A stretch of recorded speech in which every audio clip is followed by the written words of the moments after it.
Qizni tarbiya qilganimizdan keyin endi qayerga uzatish masalasini ayting. Ulug'lardan shunaqa gaplar borki, qiz uzatadigan odam kuyov tanlashda, xudo tanlashda somonxonada yinasini yo'qotib qolgan odam yinasini topguncha istasin. Somonxonada yina topib bo'lmaydi-da. Birma-bir somonni qo'lga ushlab o'tkazish kerak. Yaltirlab turadi-da, yina ham somon ham.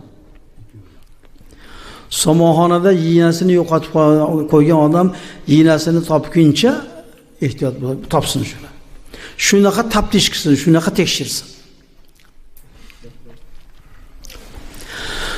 Hasan al-Basri rahmatullohi alayhi huzurlariga bir odam kelib aytgan ekanlar.